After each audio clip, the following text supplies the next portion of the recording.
Welcome to Cryptoland. I'm KRISHNA ANDAVOLU. We're talking about the energy-intensive industry of Bitcoin mining and what that means for the environment.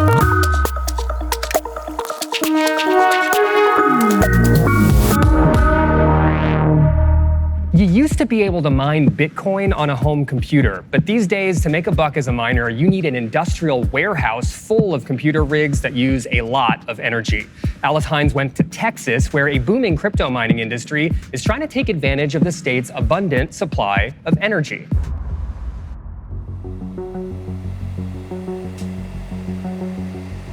"100 years ago, Texas was at the center of an oil boom that ushered the state and the world into an energy revolution. Fast forward a century, and Texas is at the center of another revolution, cryptocurrency. Yeah, so this is a natural gas oil field, and what we have out here is a generator on your left, and on the right, one of our manufactured in-house custom data centers. And so we're taking natural gas and converting it into Bitcoin. Matt Lostro and Brent Whitehead are the co-founders of Giga Energy Solutions, a Bitcoin mining company based out of East Texas. We are at the source of the oil well, where the gas is produced, pulling the gas straight from the wellhead, going to the generator, producing electricity, and that's how we're mining our Bitcoin. How do you mine Bitcoin? So we use this with what are called ASICs, application-specific integrated circuits. These are actually pretty old ASICs. They have a front fan, and there's heat sinks attached to those ASICs because they get up to around 90 degrees Celsius, so close to boiling temperature. And then we displace that heat on the backside. So this is basically a computer which has one purpose, which is to mine Bitcoin. Correct. To show you how much the Bitcoin network has grown exponentially, we've gone through 4 parabolic jumps in computing power. One Bitcoin computer today would have powered the entire Bitcoin network back in 2013. To sustain the explosive growth that's making so many flock to Bitcoin, more and more energy is needed to feed the computers. How does this fit into the oil and gas industry in Texas? I think it's a perfect alignment, especially a field like this. This field that we're in is almost 100 years old. This was back when the boom started of oil, and people didn't even really know. Like, it was just everywhere you're going, it's like a spindle top. These were true wildcatters that drilled these wells. My grandfather was a true wildcatter in Texas, and people got rich overnight, people went broke overnight, but it was something new, it was a new industry, and I think this is a wildcatter 2.0. It's crazy to see how fast things have grown, not just even from January of 2021 this year, as well as the Bitcoin network as a whole, how fast everything's growing. Last year, Matt posted a video of their Bitcoin oil well setup. It went viral, and not in a good way. Critics railed on them for their use of fossil fuels and the operation's carbon footprint. But it's actually not what it seems. This gas is unable to be sold to a pipeline, so otherwise they're either venting it or flaring the gas.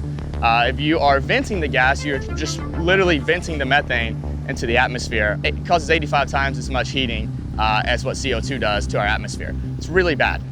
We can come in and we can add benefit of lowering emissions while also adding revenue to the community.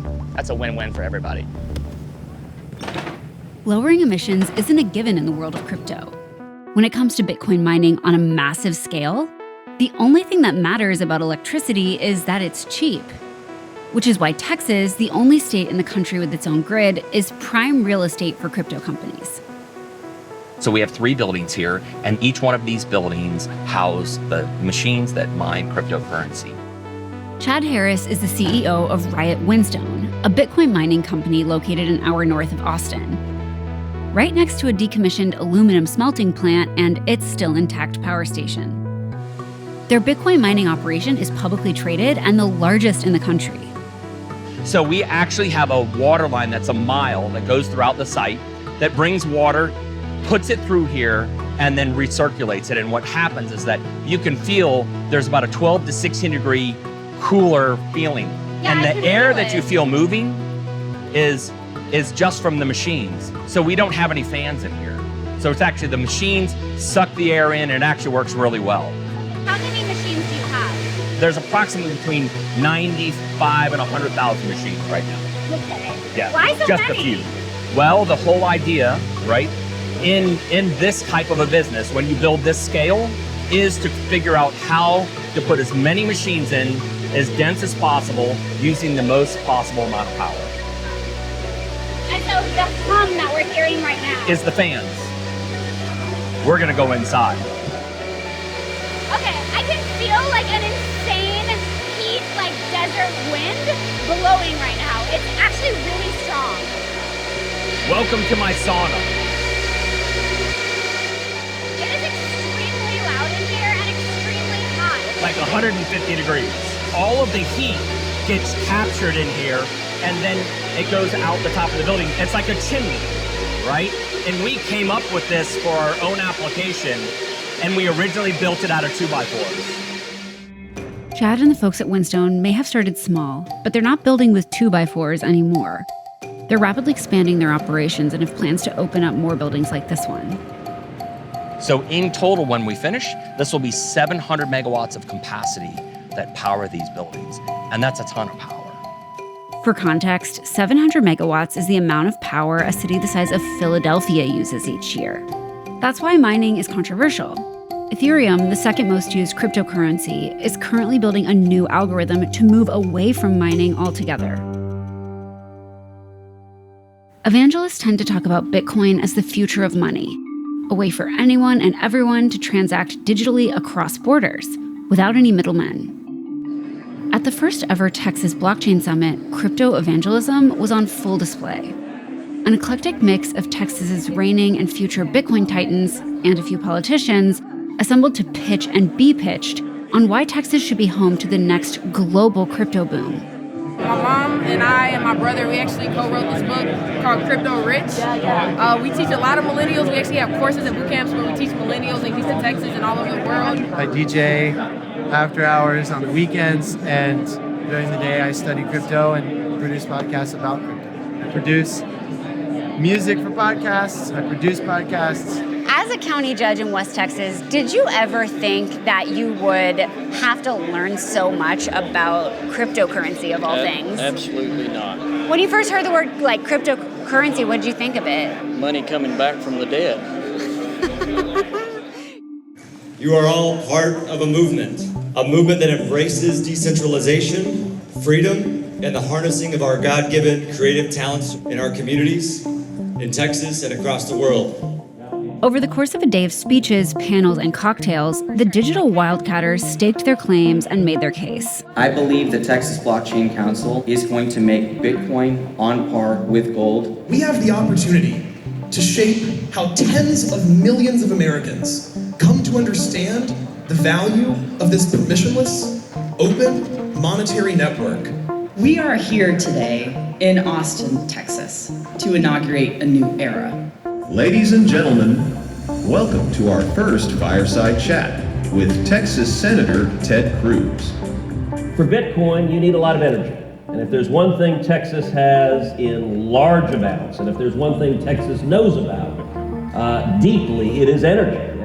One thing important to Cruz, especially after last year's disaster that infamously had him headed to Mexico, is shoring up the grid. Because of the ability of Bitcoin mining to turn on or off instantaneously, if you have a moment where there's a power shortage and a power crisis, whether it is a freeze or some other natural disaster where power generation capacity goes down, that creates the capacity to instantaneously shift that energy to put it back on the grid.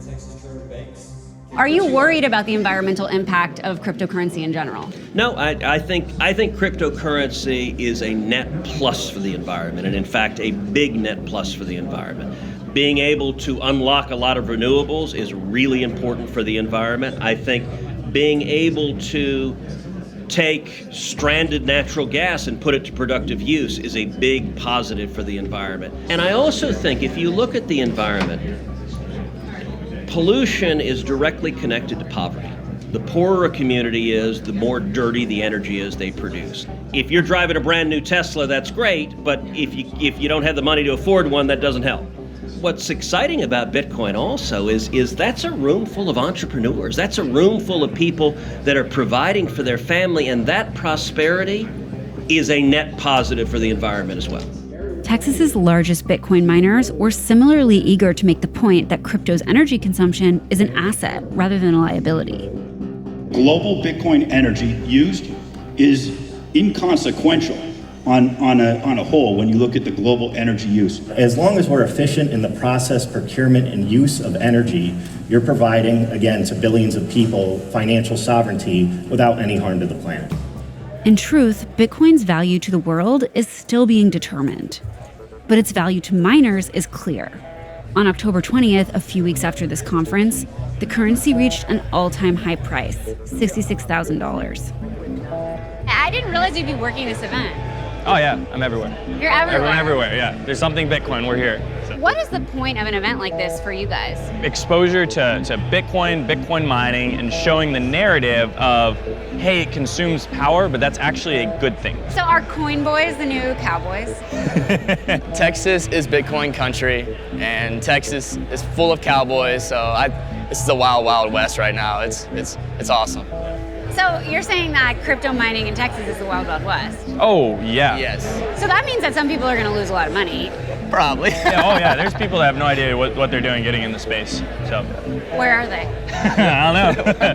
Hopefully none are here. Yeah. The Bitcoin community will be a very good thing for Texas and a very good thing for America.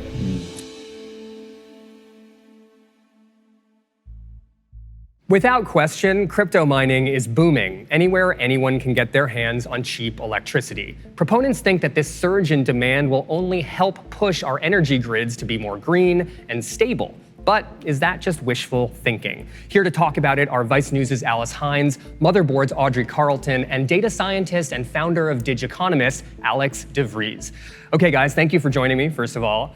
There's a lot to go over, a lot of promises, lots of reality, but let's set the table by talking about why crypto mining, specifically Bitcoin mining, is so energy intensive. This is obvious, I suppose, to anyone who knows about this, but to at least have the same basis of understanding, let's talk about it for a second. I'll start with you, Audrey. Like, what's the deal? Why does it take so much electricity? So Bitcoins can only be mined through this kind of solving this complex mathematical algorithm in which all of these ASICs or these specialized computers are trying to land on a string of numbers, sort of random numbers, and everybody's just kind of brute force doing it at one time, trying to guess these numbers, kind of like a lottery ticket, and only one person can get it at any given time. So that generates a ton of waste because all of these guesses at this problem that don't contribute to getting that one coin that are wrong essentially is just energy that is used and it goes to nothing. So basically, like, the Bitcoin algorithm spits out a new blockchain every, what, few minutes or something? It adds a new block to the chain every 10 minutes. Okay, so then every 10 minutes, a whole bunch of people try to solve the new set of riddles together at the same time. The first person who does it gets the thing? Yeah, they're competing against each other, yeah, not working together. This network, which consists of roughly 2.9 million devices all around the world, consumes as much electrical energy as a country like Argentina in total. So it's a substantial amount. It's more than 0.5% of our global electricity consumption. It's the world's most environmentally expensive game of guess the number. And the only thing we get in return for that is a system that can at best do maybe 7 transactions per second, and that's it. So it's a problem because of its scale. As a result of the extreme energy intensity, a single Bitcoin transaction carries as much carbon dioxide as about 2 million Visa transactions. So in terms of efficiency, it's just performing terribly. And it's only going to get like worse with time because the nature of the algorithm is such that the more people are kind of in this space and the more coins that are created, the harder it gets. So it's kind of this like feedback loop where it just gets more and more energy intensive and there's more created, which makes it more energy intensive and so on and so forth. While I was reporting this story, I did hear a different perspective. And, arguably the fact that all of these computers are working on the same problem at once contributes to Bitcoin's use because it's a decentralized ledger. And rather, you have basically all of these different miners who are all trusting each other to be able to add a block to the chain. And that allows the currency to be self-regulating. It allows the currency to basically not have a Federal Reserve or a government which is, controlling how much money to print. So that is what Bitcoin proponents would say is part of the beauty of the system, that so many people are participating in it at once, anonymously, and you can trust each other. Basically, what my takeaway was of looking at a few different ways of doing mining in Texas as part of this reporting was that it really just depends on what you're doing, because the energy makeup that some people are using are so different from others. And so the mining rig that we saw in East Texas, where basically they have a trailer of these ASIC miners hooked up to a oil well. And so the natural gas that is coming out of that well, it could have been connected to a pipeline, but that pipeline was shut down years ago because it wasn't environmentally viable. And so what you have is these oil wells that are basically leaching methane into the air. And so it does output CO2, but it's a much lower carbon footprint than the methane that is being leached currently. And basically this methane is waste. And so they're converting it into energy to run their Bitcoin mines. And it's a win-win because they have a really low cost of energy. But it's just, from what I could see, there's not really any structures in place to make sure that that is actually how mining is occurring versus the crazy economies of scale that we saw at a place like Riot Windstone, where maybe they also say that they're doing things to that they're looking at how to make their energy use more renewable. But I mean, the fact remains that right now they're getting their energy from the grid. So sure. 35% of that is renewable because it's coming just straight from the energy makeup of the grid, but also 50% of that is natural gas. So, and they are, they're constructing more and more mining facilities. They're growing because you need to grow in order to become more competitive in the Bitcoin algorithm. That's just how it works.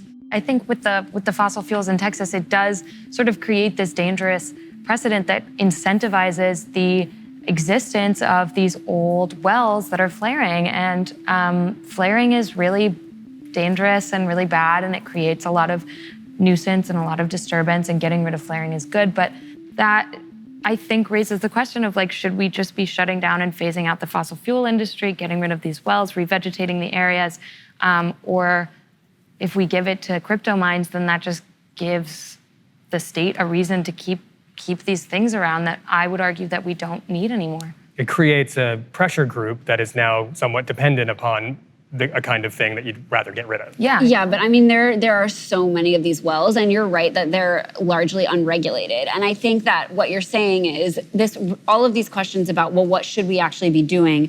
I think, you're saying that crypto mining is not the solution to any of these bigger environmental problems that you want to consider and that you report on. And I think you're right. But I guess the question is are we even talking about crypto anymore? And what can these 22-year-olds even do about what you're saying? You're saying we need to regulate flaring, yes. But what does that have to do? Does that are the existence of these these entrepreneurs who are trying to lower the negative impact that is currently, are they really leading us all away from regulation? I mean, or do they really just have nothing to do with it and there's a bigger problem that needs to be solved? And that's a product of the fact that that's the way the algorithm is designed. That's the way this whole thing was put together. Yes, Bitcoin has to be inefficient by design because otherwise it probably wouldn't work. It's not a bug, it's a feature, as they say. They're not wrong in that. Alice, what would a Bitcoin miner maybe say back to that? I think that a lot of Bitcoin and crypto evangelists who I've spoken to say that they're being singled out, that a lot of industries have energy use that is larger than theirs. I mean, in Texas, one thing that Chad Harris, the CEO of this giant Bitcoin mining facility, told me is that cryptocurrency is less than 2% of Texas energy use right now. He's saying that in defense. That actually sounds like a lot. That's exactly right. So it just kind of depends on how you see it. If you see the existence of Bitcoin as being a thing that is transforming society and potentially helping a lot of people, then less than 2% sounds like nothing. If you see it as a way to speculate on basically a speculative asset that is making rich people richer, which is how a lot of other people see it, then less than 2% sounds like way too much. Mm-hmm. I mean, for people paying attention to the conversation, the big elephant in the room, Bitcoin, proof of work. That's not the only way to make a cryptocurrency on a blockchain function. And if we can take Alex's word for it and the research that he's done, the way that this proof of work concept has played out is net negative for our environment. So I guess the first thing I want to ask is, what the fuck is proof of work? And then what is this other thing that people talk about, proof of stake? Alex, I'm going to let you do this because I hear you have a great explanation. Well, in proof of work, what you're doing is you're just adding computational power so that you have a bigger chance of winning this block mining lottery. And the more computational power you have just means that there is a bigger chance you get to create the next block for the blockchain. And why do you want that? Well, you get a reward for every block that you make.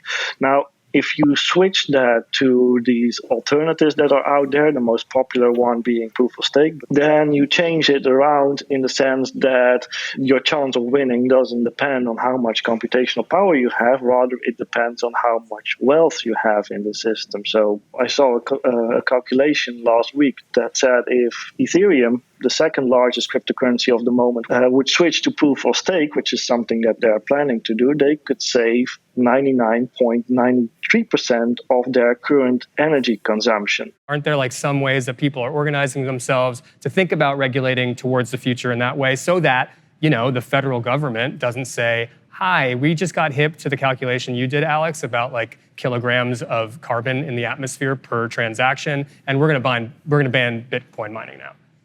So like how is the industry? What's that? What China did. What China did, exactly. And maybe not for China's reasons, for America's reasons, who knows? But like what is the energy within the Bitcoin mining community to get ahead of this problem? Cryptocurrency mining is location independent. So hey, you might solve the problem for the US, but climate change is a global problem. So we also need to look at this from a global perspective. It's not enough to ban cryptocurrency mining in China. It's not enough to do something about cryptocurrency mining in the US. The best change needs to come from within and well. But I wonder about, Alex, what you've just been saying about different ways to potentially regulate this. Is the real way to potentially regulate this just to move our entire grid more towards renewables, which we're already doing? And then would this even necessarily be a problem? Because if the power that they're drawing to mine is coming from renewable sources, it seems to me like some of the issues get naturally resolved. I, of course, recognize that that's going to take a long time to do. I mean, yeah, I think whether this is actively a harmful thing does ultimately come down to whether you see cryptocurrency as like a value add to society or not. Like I think that when it comes to green coins, which are emerging, like there are coins that are explicitly like this is an environmentally friendly coin, the same way that you have like environmentally friendly stock like you can invest in ESGs. Like Dogecoin, you just have to push it and it becomes a pyramid scheme. But then also ultimately people start using renewables to make their shit. Yeah. I would just be conscientious of like greenwashing though in those areas, because there's natural incentive for green coins because there's a market there. There's people who would only want to buy green coins, but then you would get a lot of people entering that space who are kind of lying about what they're doing. The same way you have, and like most traditional kind of stocks now are like veering towards green things, and fossil fuel companies are saying that they're using green solutions. And I would just be conscientious of greenwashing in this realm in that same way. So my big question at the end, and like maybe this is a yes or no question, maybe it's not, is like, is mining Bitcoin worth it? Is the externality of Bitcoin mining and its carbon emissions worth the promise of tomorrow? I actually don't know, and I think that question is really central to everything we've been talking about today, because the questions about energy use could be more or less important based on what the energy is being used for. At the same time, do I think it has potential? I actually do. So I think I'm undecided. I think it's not worth it. I think that the number of instances and potential instances in which crypto mines allow for the continuance of fossil fuel infrastructure and coal plants, and coal plants that were going to die that then get a mine attached to them and stay alive. I just don't think we have time for that from an environmental perspective. And I get that there are uses of cryptocurrency that are beneficial in, I get that, but from an environmental perspective, I just really don't think we have time for this weird thing that's happening. That's like keeping all of these power plants running. I just don't think, There's probably plenty of countries with, let's say, financial systems that aren't working well, potentially corrupt governments. Those are areas where you can maybe make use of this, but at the same time, those places are typically also low-income countries, and the difficulty is that the Bitcoin network and actually most cryptocurrency networks just don't scale. So the moment they get very popular, in the case of Bitcoin, the network just gets congested and people will pay more than $50 per transaction on average just to get a transaction through on the network. Our, let's say, more developed world, we tend to trust our financial institutions. We don't really need a decentralized system that much, and most people are putting their money in Bitcoin simply because they expect the value of Bitcoin to go up. If that's the situation where there is just not much possible practical use, but there is a very large energy impact, then my verdict would be that's absolutely not worth it. I know I learned that, like, if you're participating in a crypto blockchain, pay attention to the externalities, pay attention to the environmental costs, because it's all of our problems. Thank you again, guys, for joining me. That's it for us today. We'll see you next time.